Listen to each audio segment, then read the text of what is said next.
batelelaka yo bayokisa masoni te papa ya borphelin bana bitike mosungi ya baveuve mobikisi oyo asikola ngai liboso ya banguna nanga alongolanga na maboko ya bayini banga batelelaka yo bayokisa masoni te papa ya borphelin bana bitike mosungi ya baveuve mobikisi oyo asikola ngai batelelaka yo bayokisa masoni te papa ya borphelin asikola ngai liboso ya banguna nanga alongolanga na maboko ya bayini banga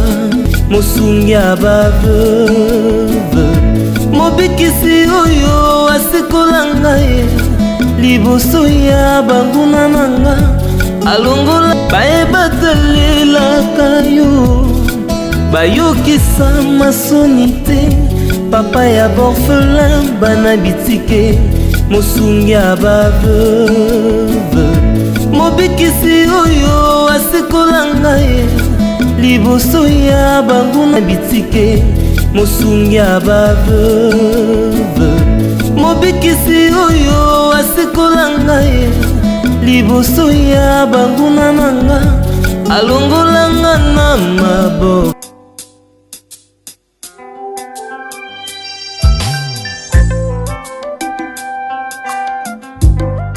Messieurs, très chers internautes, vous nous suivez à travers le monde, bonjour, bonjour.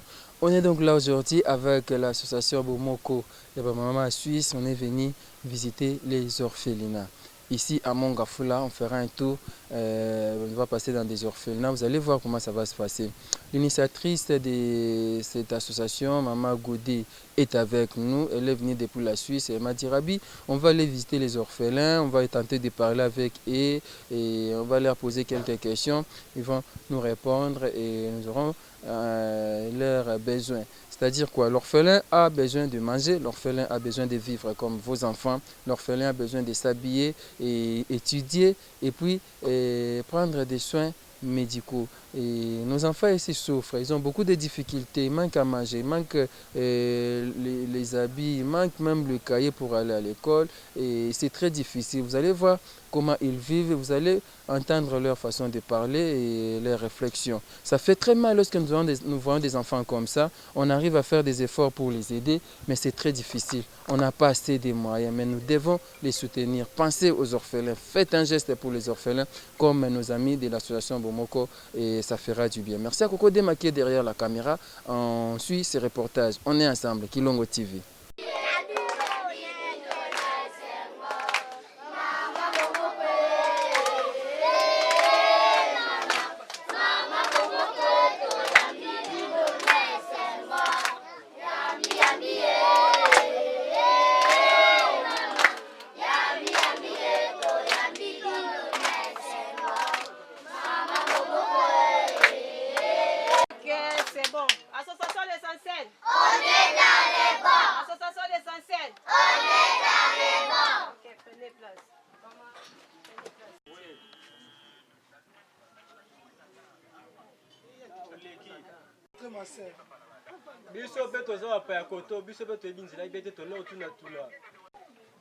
D'accueillir la présence de l'association Maman Bomoko de la Suisse, représentée par Maman Godé de Suisse-Irlande. Association l'essentiel. On est dans les bons. Association l'essentiel. Maman Godé nous a pris de s'élever.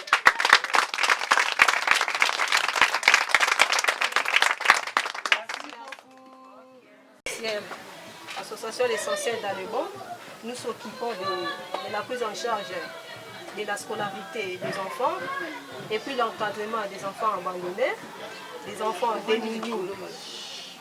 Vraiment aujourd'hui c'est une grande jour de joie de recevoir l'association Maman Bomoko.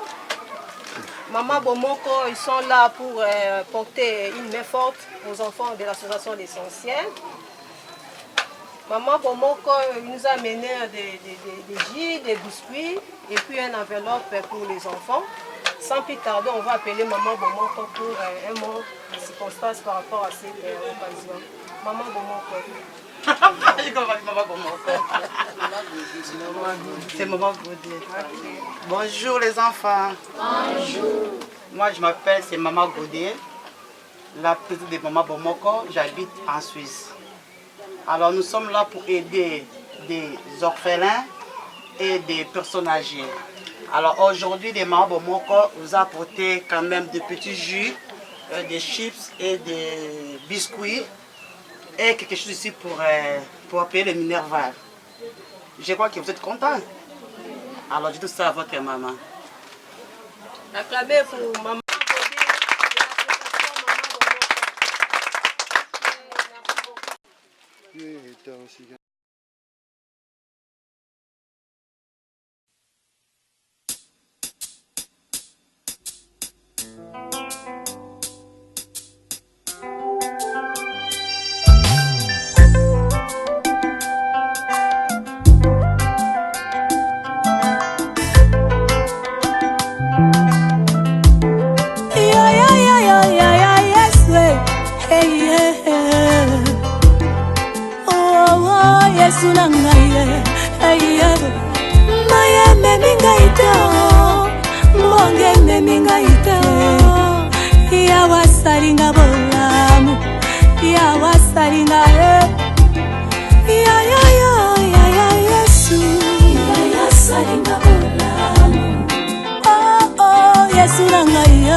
Je réponds au nom de Maman Zena. C'est moi qui s'occupe de l'encadrement des enfants. Je suis la secrétaire de l'association L'Essentiel, on est dans le bon. Vraiment, merci beaucoup. Tout ça là, Makassi, c'est notre responsabilité. Les mamans de Suisse, il faut suivre l'exemple des mamans, l'association des mamans Bomoko, qui est représentée par Maman Godé. Nous avons besoin de votre soutien, votre appui. Nous avons besoin des vêtements, des habits, des friperies. Nous avons besoin des quêtes. Nous avons besoin des cinglés, des objets classiques pour les enfants. Nous avons besoin de vous. Il ne faut pas laisser l'essentiel seul.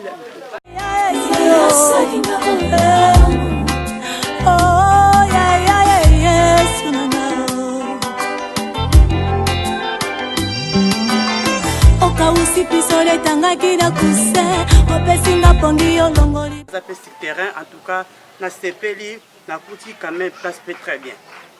Ok, maman. Merci Maman Zena. Maman Godé, moi le loba mukie pour na papa a sur l'essentiel et ça là paye moi bien. Les grand prêtre Kolo. Oh, papa essentiel. Quand ndengo loba ka toujours dans les bons. Yomoko ebika masolo yaya. Yomoko yebi. Ozalaka déjà na kata motema. Partout kendaka, ozanga te. Et pourquoi pas Bomoko azana kati ya mboka aya kotala bana te. Yango elongo ngana bama Bomoko Kinshasa, yo kotala bana. En tout cas na sepeli papa, bravo. Bravo vraiment na moni bana baza maela to ba ki moi soni lelo, minabi ki mbasma bakolo. Ok, merci beaucoup Maman Bomoko. Nzambe abatela bino. Abatela bino. Bambote mingi na Maman Bomoko.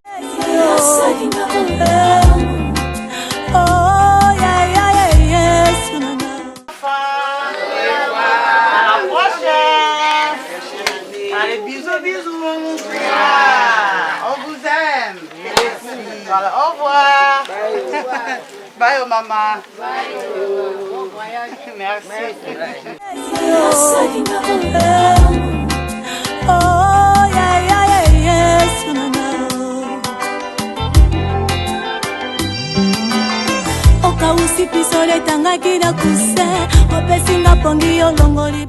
Voilà, je pense que bomoni kuna wape sikato uti na monga fula toujours na orphelinat na bomoni sikato ye awa na orphelinat Mama Koko. Ba bien quand pédiatrie Mama Koko na Kimbondo awa kaka na monga fula toye na association Bomoko où ils a représenté par Maman présidente Maman Godé awa na orphelinat où déjà na ya awa.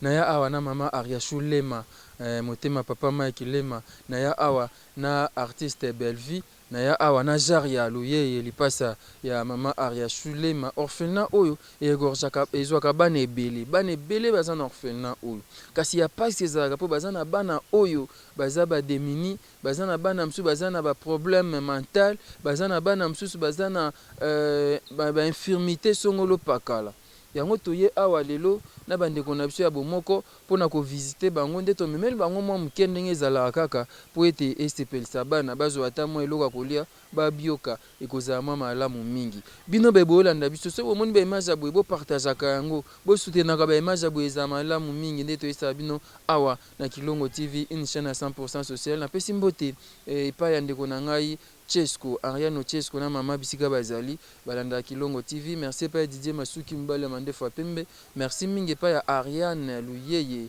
Ariane Lema motema papa Mike Lema oza sponsor na ngai. Merci pa ya Fiston Bastende FB International Agence Assure na kanisi papa na nga Dominique Kiele mwana musakata mama Yvette Mbia na bosani ote mama Emily Nzemba.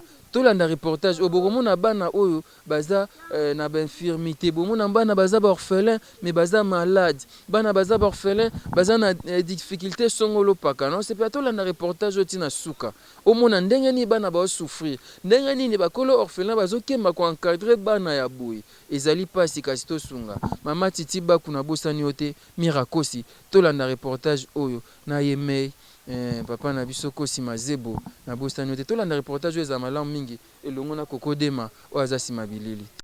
L'image je crois ici, nous les mamans de Bomoko on reste en Suisse, on avait regardé l'image chez papa Rabi. Je crois que j'avais vu les petits et les bébés, je crois que c'était au Koubez. Ça nous a fait mal. J'ai dit que non, si je descends dans mon pays en Kinshasa, je vais aller visiter chez maman Coco. Après, on a amené des petites choses de semoux durs pour laisser pour nos enfants. Oui. C'est pour ça qu'on a 3 sites ici. Maintenant, les gens d'Europe, ils attendent pour voir les enfants pour qu'ils puissent encore aider. C'est pour ça qu'on a 3 différents médias ici pour voir. Oui, oui. Vous allez dire quand même, effectivement, oui. Par rapport à la visite, par rapport quelles sont vos impressions Je crois que c'est toi aussi, on te remercie à toi. Puis c'est celui qui annonce une bonne nouvelle et aussi qui annonce la réalité. Je crois que beaucoup de jeunes ont fait ça. Ils ont montré la réalité. Et ici, ce n'est pas pour dire aussi notre réalité du pays. Malgré nos souffrances, nous pouvons continuer à faire le bien. Et c'est ça, c'est le plus important. Et aussi, je vous remercie les gens de Suisse et en Europe qui ont porté. Et de différentes formes, en me téléphonant, en envoyant quelque chose avec la Western Union, petites choses. Et nous-mêmes jeunes qui sont universitaires, même on contactait et répondait à des amis. Je vous remercie à vous tous pour la compassion, parce que ce n'est pas une chose facile. Dieu vous bénisse et priez pour moi. Et chaque fois que chaque Congolais doit venir à son pays, n'est pas. Et je dis, nous ne devons pas oublier jamais le passé, mais nous devons construire le futur. La première érosion, 2016, c'est l'érosion, j'ai dit, et j'avais fait pour le Noël, il se regarde cette terre qui tourne autour de toi. La protection de la terre et protection de les enfants. Si tu ne leur donnes pas l'essentiel, les enfants se rebellent contre toi. C'est ça. Si toi tu ne protèges la nature te protégera contre toi. Et nous devons protéger les planètes, nous devons protéger tous ces petits enfants. Dieu nous a donné 2 mains, un pour servir à soi-même et l'autre pour servir à les autres. Merci beaucoup pour avoir venu, merci à tous les gens qui m'écoutent et n'oubliez pas, ce pays, c'est un lieu de rencontre. Parce que quelque chose nous a unis, un enfant nous a unis, un fils nous a donné. Merci beaucoup. Ah oui, vous avez chambre à maman Coco. Bonne qui je mets à main, il est mort dans 96 ans. partait en novembre 2009, il est né en septembre 2015. Était toujours comme ça. Ici, il était bon, il a passé plus de 15 ans, toujours au lit, hein, comme ça. Je l'ai passé les enfants qui venaient, comme ça. Maman Coco était italienne? Italien, Ah, c'est. d'accord. Ici sont mes enfants déjà, lui il est mort le mois de septembre, il a accompagné un groupe ici au fleuve, il voulait se baigner. Le fleuve il a pris la courant, il a 19 ans, j'avais fait un petit poème pour lui, que je l'ai levé de petit aussi. Le maman Coco dormait ici, c'est sa radio? Si, de la radio, et aussi la radio, la mienne, nous sommes de l'ancien testament.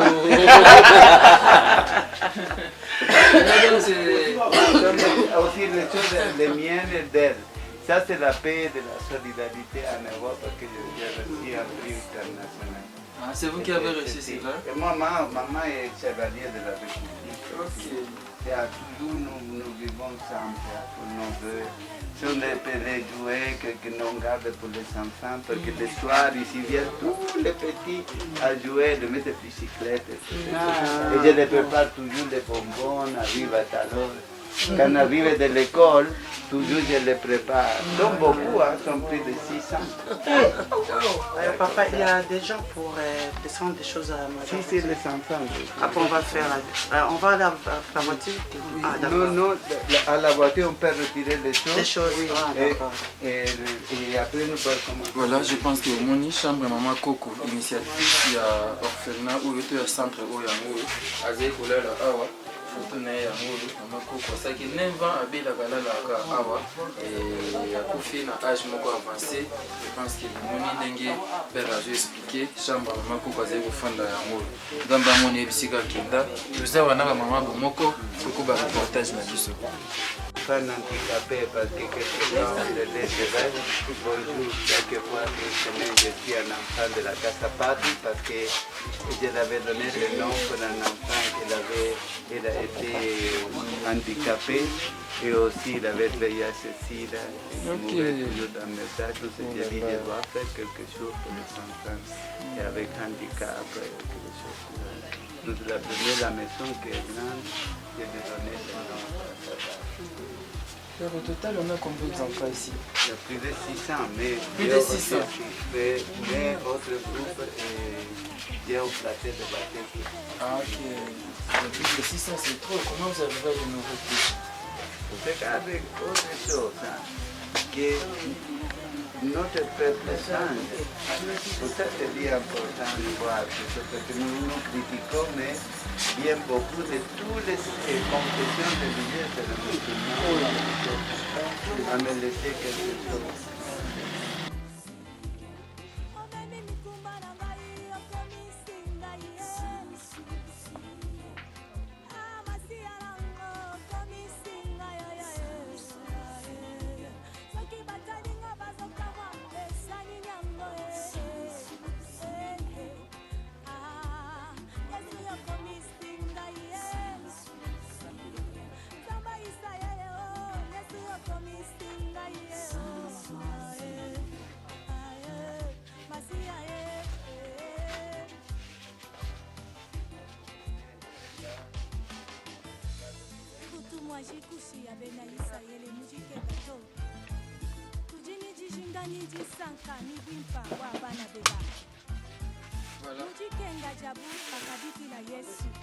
La présidente va prendre, je ne sais pas, les cycles, combien de l'huile pour remettre.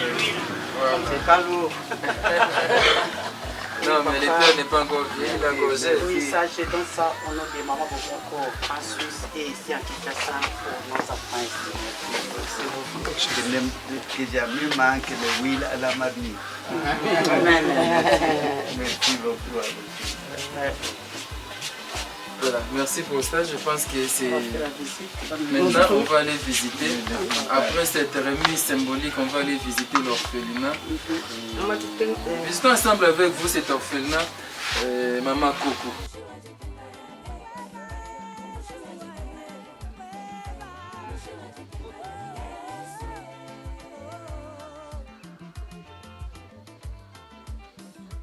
Chadikenga bakabalola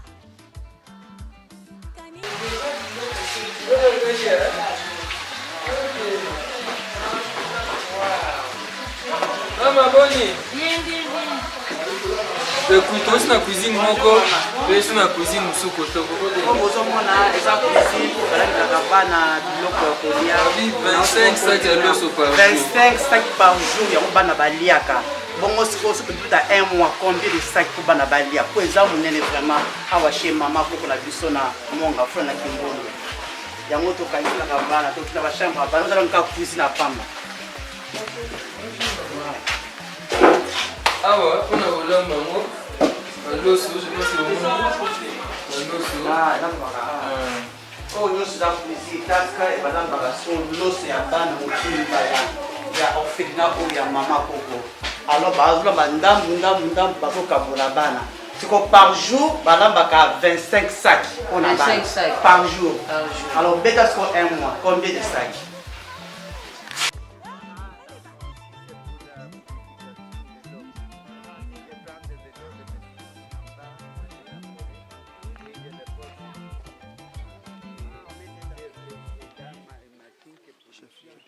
Et les enfants avec tout purifié. Et purifier la maille, ne batie ba robinet za suka kuna bana bayaka bango bakomela mai awa bakozwa mai awa eza purifié de eau pure. Eau pure. Ici sont les pour les bébés de bonne jouer. Kuna baba sikana kuna moi déjà. C'est fait de manger. Ba yeko ba ni. Ba olia.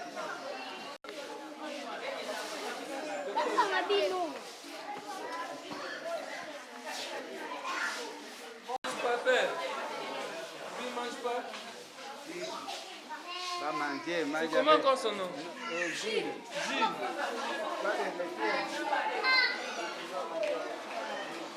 Va manger avec. On lui a pas encore servi. Ça c'est pas pour lui, non? Où est pour toi? Pour qui? Ils vont donner les gars? Jules est fâché alors. Il est fâché. Jules, notre connecteur de vie. C'est une infirmité qui n'a pas les membres supérieurs. Il mange à l'œil de ses pieds, pardon. Ne te fâche pas, bébé. On va te servir. Tu cherches quoi, attends? Attends, tu cherches quoi?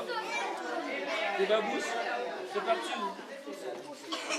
On va trouver pour toi les babouches.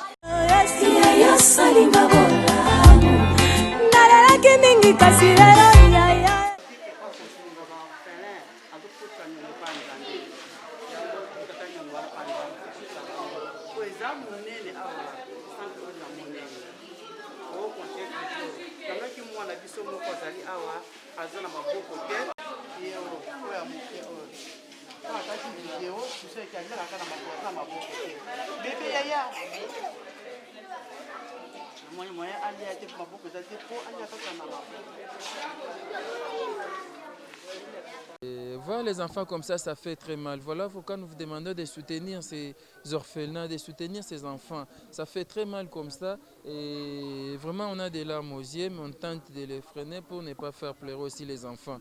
Maman Godé ainsi que l'association Bomoko en visite à l'orphelinat Mama Coco.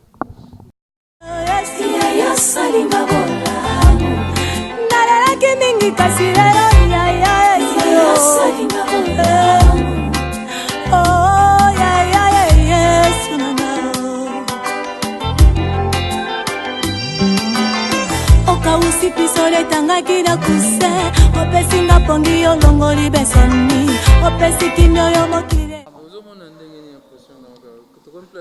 Ah, ma papa, ils ont ça vraiment passe. Ils ont ça la passe, moi, et à Koloba, exacté. Surtout, nous avons maman et bana, tous en abana, maintenant, tous au monde à boy, ça passe vraiment. Il y a un bande de conabiso, tout quand amité maté, tout quand amité maté, surtout, je dis à Mouké, Kakato Tindaka. Dans le cas, 100 par jour, il y a 25 sacs à l'osso. Ce qu'on a bêti calcul pour un mois. Ce qui base dans le côté, c'est Baba Koliate. Yango attendu moi $10, moi $5, moi $2, maman to tindaka vraiment. To benga papa Rabi azali awa. Ceux qui bo bengi ekokoma akoya kotika. Papa na biso koko Patrick pe azali oya maman Nzola mina na Paris. Ce qui peut besoin pour ça kotinda ye pas azali ekoya nango mama marakuja pe azali pe na media ce qui peut besoin posta kotinda 1 franc 2 francs botinda mama toya en tout cas ça passe to kotsa nzambe wana nyongo pona bana o bazali awa na moni baka awa epesi na mawa botala ka bébé o la pauvre bébé azanga bébé tsonda bo famille miliki po a mera miliki alata mais le mutako pesa asunga azate to continuer toujours kotambola vraiment pour ça penser à l'issongi vraiment partout. Merci maman. Voilà, je vous avais dit, on est donc là, on poursuit ce reportage à l'orphelinat Maman Coco. Les enfants souffrent, les enfants ont besoin de votre aide. Aidez ces enfants, soutenez cet orphelinat, ça fera du bien. L'avenir de notre pays, c'est ces enfants que vous voyez ici. Soutenons ces enfants. La religion pure sans tâche devant Dieu, notre Père, consiste à visiter les orphelins et les veuves dans leurs afflictions. Nous voici dans cet orphelinat pour soutenir les enfants. Eh bien voilà, ndenge toesemne toza na orphelin Mama Coco. Bandeko omoi na sima awa, bauti baza ba orphelin, bauti koyekola coupe couture, moi mosala maboko moi esthétique nde omoni lelo bazo remettre bango ba brevet donc journée lelo toye tokutani na remise ya ba brevet pa bana oya bitike, bana oya ba orphelin o ba yekolaki esthétique o ba yekolaki coupe couture. Donc tel centre oya malamu bazolakisa bana kotonga, bazolakisa bana bayekola métier pour que bazape batou na vie na bango. Yango toza awa et ça moi bien je pense que vous monde ba initiative à boye to soutenir yango et merci vraiment na bandeko. Normalement fait to sur la bandeko moko Nzambe apambola bango na ba initiative à boye. Tokoba reportage na biso. Oh yeah yeah yes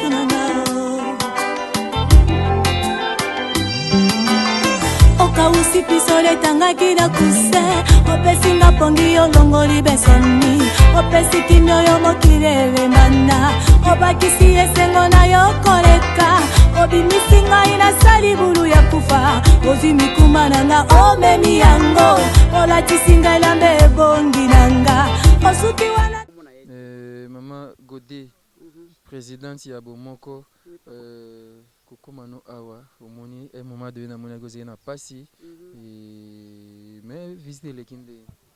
Papa Rabi, merci pour la parole. En tout cas, visiter les kinango très bien, mais Kokomaka tokomi, Nathalie Bana, na ba chambre en tout cas, et ça n'inga passe. Kuto sisi kutokotambo na ba chambre tetema bana bazolia ba msusu balali. Babi atoza baka ebele ba msusu bazana makolo te ba msusu bazana maboko te en tout cas vraiment zo sala pasi après balobi ke bazana problème mental mental pe otomona bambetu wana babi akobouger te azaka na mbetu akotelema te makambo tu kaka wana kati ya mbetu ti mokonzambe akobenga ye eza vraiment pasi mingi yango bazo yango tozo senga mwana biso pe ngakota premier jour non première fois na talaka vidéo ya papa Rabi Mavinga na monaka mwana oya moke oyo azolia chips na musapi oyo ya munene na lokolo esainga passe soki eloko epoussé ke na ya chez Mama Coco ezaki pona mwana oyo nabi oh non nakinde komona te mwana kitoko boye maboko ezate kaka makolo. En tout cas, maman nanga papa nangai soki to continuer awa ezana bana mususu maba tambuliza te baozanga ba fauteuil roulant. Moi non ndinga zabuyi atako koma na classe akomaka na makolo. Jules, tu écris seulement l'aide de tes pieds, non? Oui. Tu écris bien? Oui. Tu es papier zaka wa ngala acception atandinga komaka. Je ne sais pas koko de maso ko sunga option na nini. Bomo andeji la komaka. De mwana oyo atanga kami makamnyoso sala konka na makolo. Et toluka total exercice tout le monde ndenge ya relaxation ndenge komaka na makolo. Voilà, mwana bozomona kombo na Gilles aza na orphelinat awa akomaka na ledi ya likolo na ye aza mwa mke et doit avoir 6 ou 7 ans akenda classe aliaka a ledi ka ya lokolo na ye akomaka na ledi ka ya lokolo na ye po aza na ba membre supérieur te. Comme on a Jules, il est trop jeune, il est tout petit, mais akomaka kaka na misapi ya makolo nde bomona wana Jules ye wana. Pasi mingi na mtema mwa mke akomi akomi quelque chose wana biki mpe ezobeta mwa banzadi boyoka babika kini ndenge ezalaka me du moins alati mpe lipapa na ye tata aliaka kaka na makolo makambo nyonso na makolo. Bonjour Gilles. Bonjour. Maintenant tu es en quelle classe? Deuxième primaire. Tu avais réussi? Tu as fait combien pour cent? Tu étudies dans quelle école? Saint-Claude. Saint-Claude, vous comprenez. Azama amke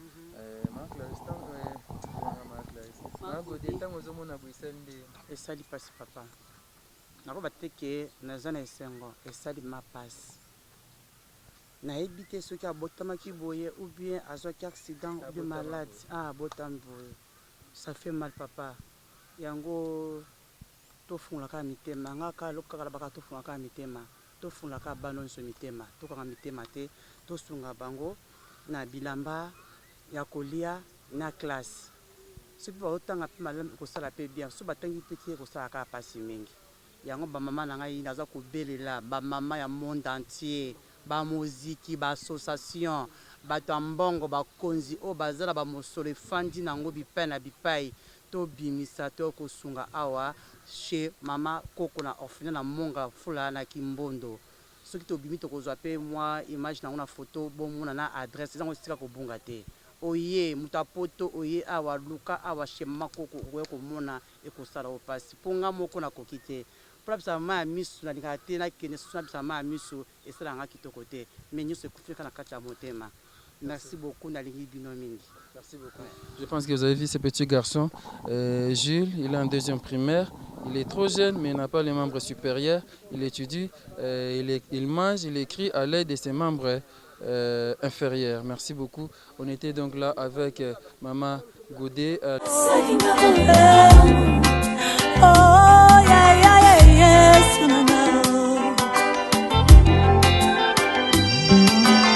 Okausi pisole tangaki na kuse opesinga pongi olongoli besoni opesi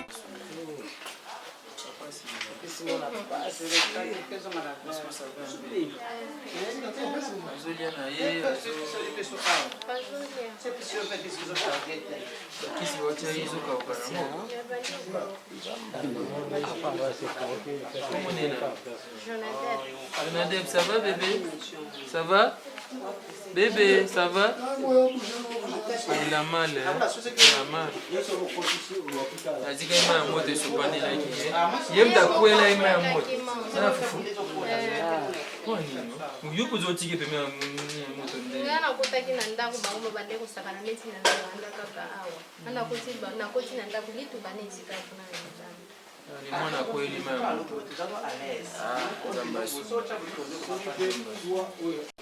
Basi sana basi nyonso.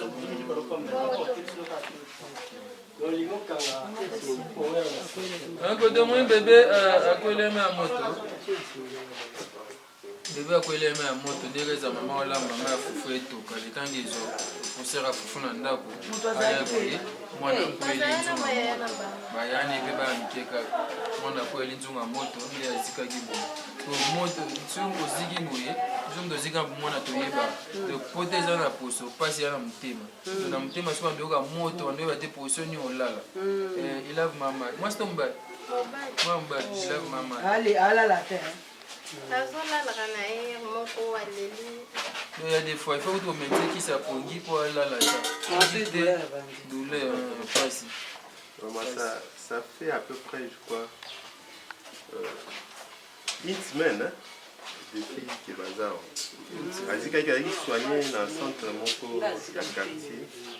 L'évolution de quitter. Les bails qui n'aient rien en charge, mais ça va quand même par rapport